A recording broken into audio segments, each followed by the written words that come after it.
നമസ്കാരം. ഭഗവത്ഗീതയിലെ 7-ാമത്തെ അധ്യായം ജ്ഞാന വിജ്ഞാന യോഗം, അതിലത്തെ 7-ാമത്തെ ശ്ലോകം വളരെ മനോഹരവും അർത്ഥവത്തായതുമാണ്. ആ ശ്ലോകം ഇങ്ങനെയാണ്: മത്ത പരതരം നാന്യത് കിഞ്ചിതസ്തി ധനഞ്ജയ മയി സർവമിതം പ്രോതം സൂത്രേ മണിഗണായിവ. അതായത് മത്ത പരതരം എന്ന് പറഞ്ഞാൽ ഞാനല്ലാതെ, ഞാൻ എന്ന് പറഞ്ഞാൽ പരമാത്മാവിനെയാണ് അവിടെ ഉദ്ദേശിക്കുന്നത്. ഞാൻ എന്ന ഒരു കൃഷ്ണൻ്റെ രൂപമോ അല്ലെങ്കിൽ ഒരു വ്യക്തിയോ അല്ല.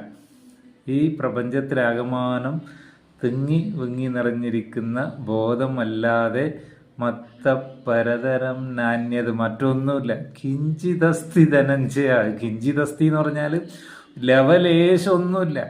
കാരണം നമ്മൾക്കറിയാം, ഒരു കടലിലെ കുമിളയായാലും പതയായാലും നുരയായാലും തിരമാലകളായാലും ഇതെല്ലാം വെള്ളം തന്നെയാണ്. അല്ലെങ്കിൽ വിവിധ പേരിലറിയപ്പെടുന്ന മൺപാത്രങ്ങൾ, അത് ചട്ടിയായാലും കല ആയാലും എല്ലാം തന്നെ നാമരൂപങ്ങളാണെങ്കിലും അതെല്ലാം മണ്ണാണ്.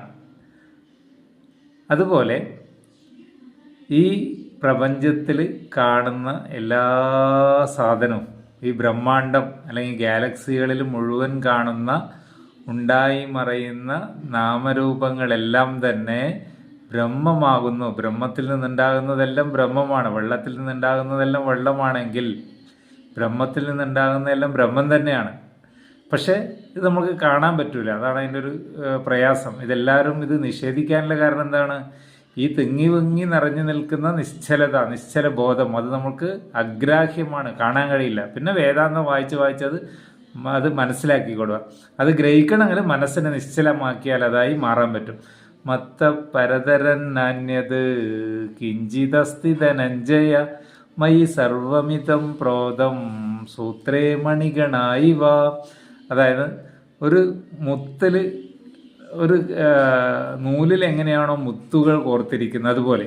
പക്ഷേ അത് നമുക്ക് മനസ്സിലാവാൻ പ്രയാസമാണ്. നമ്മുടെ ചുറ്റും തിങ്ങി വിങ്ങി നിറഞ്ഞു നിൽക്കുന്ന ഒരു നൂലിലാണ് നമ്മൾ കോർക്കപ്പെട്ടിരിക്കുന്നത്. ഒരു മാലയിലെ നൂല് പോലെയല്ല, എല്ലാ സ്ഥലത്തും തിങ്ങി വിങ്ങി കോർക്കപ്പെട്ടിരിക്കുകയാണ്. അതാണ് മൈ സർവമിതം പ്രോതം സൂത്രേ മണിഗണായിവ.